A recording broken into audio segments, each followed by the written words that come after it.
Hi everyone, this is your instructor Lisa Moore, and I am again coming to you from my kitchen to talk to you about English 101 this summer here at GCC.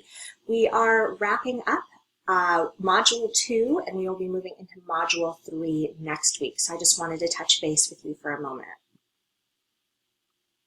Okay. So, as you all know, I just finished scoring those comparison contrast papers. If you got a score that you do not like, and there are a number of you out there, quite a few of you actually, let's talk about a revision. Message me and we can talk about the revision. You should either revise the paper you have, if it's something where you could just add supports and beef up what you have, or consider scrapping the whole thing and starting over. If you did not write a comparison contrast paper, or if you have an argument that's super hard to prove, you may want to just start over with an easier topic. I find that it's very hard to prove, as I said in my last video, that we do not have freedom of speech as written in the Bill of Rights, because people defend that so incredibly fiercely.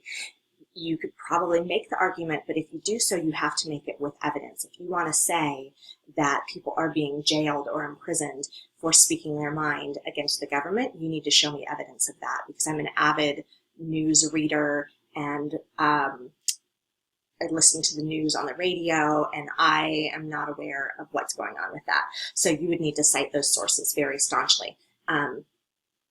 So consider, if you got a low score, maybe you just want to tackle an easier topic. Let's talk a little more about the revisions. So you must write a comparison contrast paper. A number of you turned in papers that did not show comparison contrast structure, as we were talking about throughout the module.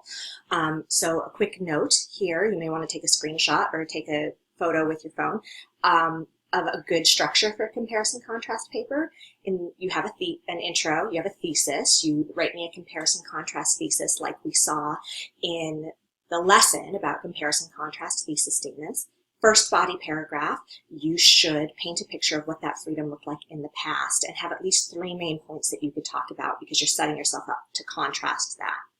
Then in the following body paragraphs, at least body paragraph 2, 3, and maybe even 4, show that freedom today and draw a direct comparison to those main points that you talked about in body paragraph 1. It's a real simple, nice structure. If you could think up a topic that you feel like you could fit into this structure, you could see the change, and you could use specific examples and or source material, I say go for it. So the other big problem that I saw, supporting your claims with reasoning and sources, that was 20% of the paper. Those of you who looked at the rubric ahead of time were aware of that, but I think a lot of you maybe didn't. At a minimum, you need to have specific examples to support what you're saying. But better is to bring in source materials, quotes from authorities, examples of anecdotes. You need to cite those sources, either verbally or parenthetically, and include a works cited page. So if you say something happened, you have to prove it. You cannot expect that your reader is just going to take your word for it. If an event happened, tell us when it happened and give a citation of somebody talking about it. Okay. So if you're doing revisions, I'm teaching this class again in the fall, so I was trying to brainstorm some other topics that maybe I could share with my class in the fall before they write the paper, so that people aren't just doing First and Second Amendment, which are both more challenging to prove. Some ideas I had. Right to an equal education. You're able to argue that not everybody does have the right to an equal education in America. Right to health care. This is a debate that's going on right now. As I speak right now, Congress, the Senate specifically, is drafting a health care bill to repeal the Affordable Care Act and replace it. So, what do you think about that? Right to your own body. There are many topics you could tackle relating to the right to body. Circumcision. If you know anybody having babies today, deciding whether or not to circumcise a male child is a big deal. Maybe this is a decision he'd like to make for himself someday. Female circumcision is still an issue all around the world. Birth control. What birth control do people have right to? Is birth control a right? That's something worth looking into. Father's rights. If people are separating, men and women are separating and they're going to fight for custody, do fathers have the same rights in the eyes of the courts as the mothers do? Guns rights. So looking at rights to bear arms. If you're looking at rights to bear arms, which is the second amendment, you do need to quote that amendment and talk about what it means. And there's an argument to be made pro right to bear arms, but there's also an argument that is very valid of the right to not be shot by other people. Right to end one's own life, or euthanasia. This is a pretty hot topic right now. I think it's legal in a couple of states. Assisted suicide. Where do you fall on that topic? That's an interesting freedom. Right to medicinal or recreational cannabis. That's going, that's on a bunch of ballots coming up, and it's legal in a few states. In California, both recreational and medicinal is legal. There's still a lot of red tape. Once it is legal, worth looking into. Internet as community space and net neutrality. That's another interesting topic. I just heard a piece on NPR yesterday about there is some place in America where they're trying to stop convicted felons from having access to social media. And a court struck it down, saying that the internet and social media is a community space and we cannot restrict people's access to a community space. It's an interesting argument, though, right? And net neutrality is something that has been a hot topic lately. Do you and I, as private citizens, have the right to have internet come to our house with the same ease and speed as corporations? The issue with net neutrality is they're trying to make two tracks so that not everybody does have the same access to the internet. And will that affect us along class lines? Right to privacy. A couple of you handled right to privacy. Just remember that if you're looking at that, you're looking at the right to privacy from your government, because that is in the Bill of Rights. And we know through Edward Snowden and a few other NSA leakers that the government does watch us more than we ever really realized they did before. That's an interesting topic to talk about. And lastly, I jotted down victims' rights versus prisoners' rights. I would handle those two topics separately. You could do a paper on what rights does a victim of crime have. You could also do a paper on what rights does a prisoner have, or somebody who has been arrested for a crime. What rights do they have in the courts? So you can see there are a lot of topics that aren't just about the Bill of Rights. If you'd like to revise your paper and start over, please do so. Just talk to me about it in here. If you turned it in on time, I'll score it for full points. Okay.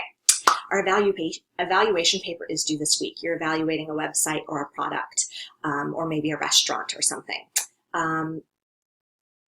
Yesterday I finished scoring all of your thesis statements and your outlines. If you didn't turn in an outline, I didn't accept your paper, so you might want to redo that.